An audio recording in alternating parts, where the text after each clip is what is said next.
Speaker के इस जुनून का बहुत बहुत धन्यवाद।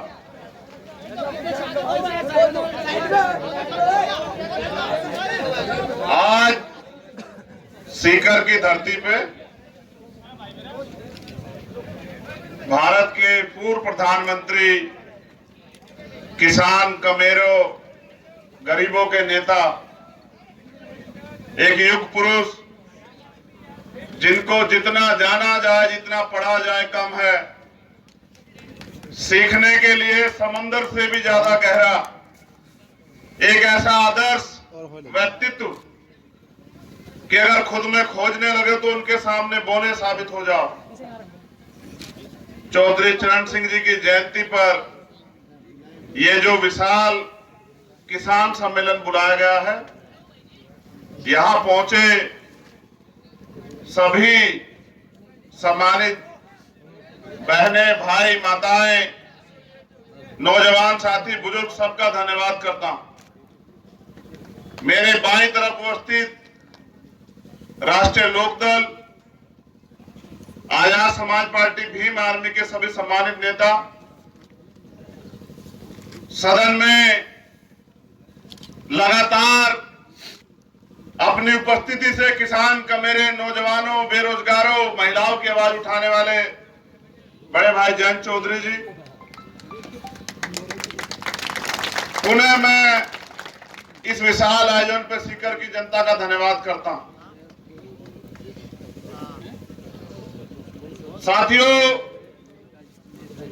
देश में एक अलग तरह की हवा चल रही है, एक ऐसी हवा जिसके सामने संघर्ष ना करने वाले टिक नहीं पाएंगे। और हमारी पहचान जो है वो संघर्ष है। मैं पूरे रास्ते आपका जोश देख रहा हूं, लेकिन जोश के साथ साथ वो महापुरुष जो सामाजिक परिवर्तन के आंदोलन को इस देश में आगे बढ़ा के गए, होश का प्रयोग करते हुए उनके रास्ते पे हमें चलना है और एक ऐसा भारत बनाना है जो समता, समानता, बंधुत्व, भाईचारे पर आधारित हो, समता मूलक समाज पर आधारित हो। महामानव तथागत बुद्ध से लेके और मान्यवर काशी राम साहब तक जब हम महापुरुषों को पढ़ते हैं, ये तो ऐतिहासिक धरती है राजस्थान की। कुंभाराम आर्य जी को जब हम पढ़ते हैं, अगर मैं नाम लेने की बात करूं तो महाराज सिंह भारती जी, सर छोटू राम, कोतवाल धन सिंह गुर्जर, शहीद आजम सरदार भगत सिंह, राष्ट्रपिता ज्योतिबा फूले, साहू जी महाराज, महामना रामस्वरूप वर्मा, बाबू जगदेव प्रसाद कुशवाहा, जननायक कर्पूरी ठाकुर, और फिर जिनके बारे में मैंने जिक्र किया, बाबा साहब अम्बेडकर और सर छोटू राम के साथ साथ उस आंदोलन को आगे बढ़ाने वाले और अपने आदर्शों से राजनीति को एक नया विराम देने वाले चौधरी चरण सिंह जी को उनकी जयंती पर बार-बार नमन। मैं, क्योंकि भारत में जाति व्यवस्था है और जाति के आधार पर लोगों ने महापुरुष चुने, क्योंकि मैं तो नौजवान व्यक्ति हूं, तो पढ़ पढ़ के आदर्शों को देख देख के जो अच्छाई है उनको ढूंढ रहा हूं। मैं पूरी जिम्मेदारी से कह रहा हूं, मैं झूठ नहीं बोलता हूं। जब मैंने चौधरी चरण सिंह जी को पढ़ा तो मुझे एहसास हुआ कि व्यक्तित्व कैसा होता है। ऐसा व्यक्तित्व, उनके किस्से पढ़े, उनका नारा पढ़ा, जाति पाति तोड़ दो, तिलक दहेज छोड़ दो। आजकल के नेता हिम्मत नहीं कर पाते हैं नारे लगाने के लिए। सामाजिक बुराइयां, गैर बराबरी, कुरीतियों के खिलाफ बीकेडी के बाद उन्होंने बनाई दलित, मजदूर, किसान, यानी कि जो वंचित तबका है, उनके हक अधिकार की लड़ाई लड़ने के लिए। और उनके किस्से कितने महान। मैं 23 तारीख को जयंत चौधरी जी के साथ आने वाला था, किन्हीं कारणों से नहीं आ पाया, लेकिन जब मैं उनको पढ़ रहा था चौधरी साहब के जीवन को, जयंत भाई, उनका एक किस्सा मैंने पढ़ा कि उनके किसान साथियों ने उनसे तकलीफ जाहिर की कि पुलिस के लोग घूस बहुत लेते हैं। वो किस तरह से अपनी बैलगाड़ियां लेके जाए, उन्होंने शिकायत की।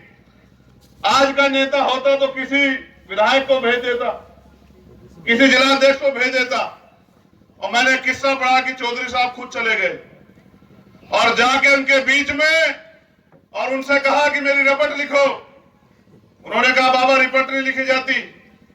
तो कहा कि जब जाने लगे तो एक पुलिस वाले साहब बोले कि साहब कुछ ले दे दो तो शायद रिपोर्ट लिख जाए। भारत में तो आज भी यही हो रहा है। तो जब एप्लीकेशन लिखी और कहा गया कि नाम लिख दो, तो जब मोहर लगी, चौधरी चरण सिंह तो पूरे थाने को पता लगा कि देश के प्रधानमंत्री का है। आज के प्रधानमंत्री 10 करोड़ का सूट पहनते हैं, बिल्कुल। और ऐसे प्रधानमंत्री कि अपने काफिले को छोड़ के, मैंने सुना प्रधानमंत्री पंजाब गए किसानों की राजधानी, वो कह रहे हैं कह देना मैं जिंदा वापिस आ गया। मैंने ऐसे प्रधानमंत्री के बारे में पढ़ा कि लाव लश्कर छोड़ के अकेले चले गए थाने, और उनके आज भी लोग जो है मुरीद और कुरील है कि ऐसा व्यक्तित्व जो है जो पूरी जिंदगी प्राइम मिनिस्टर बनने के बाद 2 बार यूपी के मुख्यमंत्री बनने के बाद भी जमीनी रहे। तो तब मुझे एहसास हुआ कि राजनीति इतना आसान काम नहीं। मैं तो सीख रहा हूं। 2 दिन से अभी मैं उनसे जिक्र भी कर रहा था, क्योंकि हम अम्बेडकरवादी, बुद्धवादी, रविदासवादी, कबीरवादी हैं। चौधरी चरण सिंह जी भी कबीरवादी थे, आर्य समाजी थे। आर्य समाजी पूरी मूवमेंट जो है अंधविश्वास, पाखंडवाद, मूर्ति पूजा के खिलाफ शुरू हुई। मैं जाता नहीं धार्मिक आयोजनों में, मगर क्योंकि एक युग पुरुष की जयंती है, आपको जाना पड़ेगा। और आप बात कर रहे हैं उनके, आप नेता मानते हैं, तो आपको शामिल होना पड़ेगा वहां। क्योंकि आर्य समाज में यज्ञ हवन होते हैं, तो मैं हवन में शामिल हुआ। और जब वहां से पूरे देश के लिए मंगल कामना की गई, मैंने बचपन में किताबों में पढ़ा, अस्तो मां ज्योति गम्ये, तमसो मां मृत्य गम्ये, तुम ही हो माता पिता तुम ही हो, और सर्वे भवन्तु सुखने जब मैंने पढ़ा और उन्होंने कहा 2 आहुति, भाई मैंने भी आहुति दी, तो हमारे लोग जो हैं बड़े परेशान हो गए। ये मुझसे देख भी रहे थे मेरी तरफ कि क्या है। तो मैंने कहा भाई देखो, भारत का संविधान धार्मिक आजादी देता है और सबको अपने अपने धर्म को मानने की इजाजत है। मैं आपके साथ खड़ा हूं, कंधे से कंधा मिला के। किसान का मेरे मजदूरों की लड़ाई एड़ी से चोटी के जोड़ लगा के लड़ी जाएगी। और जिस एकता को बनाने के लिए हम लोग निकले, उसके लिए कोई कुर्बानी देनी पड़े, आरोप लगे, गोलियां चले, मुकदमे हो जाए या फिर फांसी तक की नौबत आ जाए, अब इस देश में जरूरत है किसान कमेरों को एकता की। उसके लिए सारी कुर्बानी देने के लिए हम लोग तैयार हैं। हमारी एकता का नमूना आपने खतौली में देखा कि जो लोग कहते हैं हम अजय हैं, उनकी अजय पराजय में बदल गई। और जनता ने कहा कि इस गठबंधन को हम लोग जिता के संदेश देते हैं कि इस गठबंधन के जरिए किसानों की आवाज उठेगी, मजदूरों की आवाज उठेगी, नौजवानों की आवाज उठेगी। अभी हमारे साथी अनिल जी ने मेरे हाथ में एक पर्ची दी और कहा भैया सारे पेपर लीक हो रहे हैं यहाँ की सरकार में। कल ही एक पेपर लीक हुआ और सुबह सुबह मुझे 3rd ग्रेड वाले टीचर मिले। उन्होंने कहा साहब ट्रांसफर नहीं हो रहे। 2nd ग्रेड वालों का पेपर लीक हुआ। उससे भी बड़े पैमाने पर गौर करो, इंदर मेघवाल, जितेंद्र मेघवाल, ओम प्रकाश रेगर, कार्तिक भील, इन सब के मुद्दों पे हम सरकार से सवाल पूछ रहे हैं। जबकि बड़े पैमाने पर इस देश को तोड़ने का काम, भाईचारे को भारतीय जनता पार्टी कर रही है। मैं इस मंच से यहाँ के मुख्यमंत्री से कहना चाहता हूं कि आपके राज में भी यहाँ जो अन्याय जो है किसान कमेरों पे हो रहा है, आपको भी सबक लेना चाहिए कि अगर जनता विद्रोही हुई तो ऐसी जगह ले जाके छोड़ेगी कि दोबारा कभी सत्ता में नहीं आ पाओगे। 8 सीट ऐसी। मैं ये मानता हूं कि हम ही लोग वोट देकर सरकार बनाते हैं। जब हम लोग वोट देकर सरकार बनाते हैं तो अपने लोगों की क्यों नहीं बना सकते। हम पे एक ऐसा चेहरा है जिसके नेतृत्व में हम लोग राजस्थान ही नहीं, उत्तर प्रदेश ही नहीं, हरियाणा ही नहीं, पंजाब ही नहीं, कई ऐसे प्रदेशों में अपने भाईचारे का झंडा गाड़ सकते हैं। हमें ताकत से काम करने की जरूरत है। जैसे जैसे हम भाईचारा बनाने का काम करेंगे, वो लोग इस भाईचारे को तोड़ने के लिए आपस में झगड़े कराने का काम करेंगे। आपको सावधान रहना है। इस भाईचारे का कोई तोड़ नहीं है और इस भाईचारे की जो नींव है वो हमने रख दी है। इसलिए मैं यहाँ सीकर में हूँ। मैं आपसे अपील करूंगा कि जहां किसानों के साथ अन्याय हो, नौजवानों के साथ अन्याय हो, महिलाओं के साथ अन्याय हो, कमजोरों के साथ अन्याय हो, अगर आपको अपने खून का भी बलिदान करना पड़े तो मेरे साथियों पीछे मत हटना। आज आग लगी है देश में और हमारे कंधों पर जिम्मेदारी है कि हम भारतीय संविधान की रक्षा करें। इस देश के किसान कमेरों को अधिकार तब मिलेंगे जिस दिन इस देश का संविधान पूर्ण रूप से लागू होगा।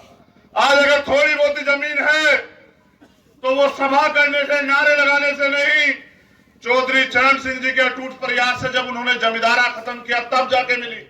हमें याद करना पड़ेगा कि आज जो भी कुछ हमारे पास है वो संघर्ष से मिला है। और अगर आप ये सोचते हो कि स्वाभिमान सम्मान की लड़ाई को आप लोग बिना संघर्ष के प्राप्त कर लोगे तो ये आपकी गलतफहमी है। राजस्थान हो या प्रदेश, देश का कोई भी सूबा या केंद्र की सरकार हो, आज नौजवान बेरोजगारी से त्रस्त है, महिलाएं अन्य अत्याचार से त्रस्त है, किसान उसकी फसल के दाम नहीं मिल रहे हैं, उसकी फसल प्राकृतिक मार का सामना करना पड़ती है, फिर पशु खड़े हैं, तमाम तरह से चारों तरफ से अंधकार छाया हुआ है। थोड़ी बहुत जो कमाई कर रहे हैं व्यापारी, उसको सरकार लूट ले रही है। ऐसे समय में हमें गांव गांव निकल के भाईचारा बना के इस एकता को मजबूत करने की जरूरत है। और मेरा ऐसा मानना है, मैं फिर कह रहा हूं कि अगर किसान आगे आगे चलेगा तो हम दोनों हाथ फैला के भाईचारे के लिए उनके साथ चलेंगे और किसानों की आवाज को दिल्ली तक ले जाएंगे। मैं आपसे उम्मीद करूं कि इस गठबंधन को आप लोग बल दोगे। दोनों हाथ उठा के बताओ अगर आप इस गठबंधन को बल देने के लिए तैयार हो। पीछे वाले साज नहीं उठाना चाहते, कोई बात है क्या?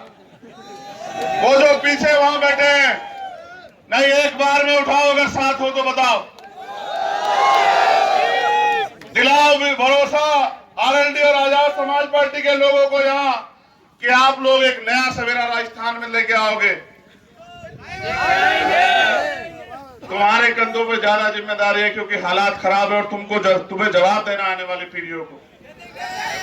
मैं आपसे अपील करूंगा नौजवान साथियों, ये देश हमारा, इस देश का संविधान हमारा, उसकी रक्षा सुरक्षा करना हमारी जिम्मेदारी है। किसानों की, कमेरों की, मजदूरों की जो उम्मीदें हैं उनको कायम रखना हमारी जिम्मेदारी है। और अपने देश की तरक्की के लिए, उसके भाईचारे के लिए अगर कोई कुर्बानी भी देनी पड़े तो उससे पीछे हटने का काम जो है नौजवानों को नहीं करना है। तो बहुत बहुत धन्यवाद और आपसे ये मंगल कामनाएं कि आप इस भाईचारे को गांव देहात में मजबूत करोगे, साथ साथ जो न्याय इस प्रदेश में हो रहा है उसके खिलाफ लगातार संघर्ष करोगे और भाईचारे को मजबूत करते हुए एक ताकत का निर्माण करोगे। ऐसी मेरी उम्मीदें, इन शब्दों के साथ मैं अपनी वाणी को विराम देता हूं और उम्मीद करता हूं कि जब ये भाईचारा आगे बढ़ेगा तो एक नया सवेरा जो है राजस्थान में पैदा होगा। बहुत बहुत धन्यवाद। जय भीम, जय भारत, जय संविधान, जय मंडल, जय लोकतंत्र, जय विज्ञान, जय जवान, जय जवान। बहुत बहुत धन्यवाद। आप सभी के लिए मंगल कामनाएं। जय भीम।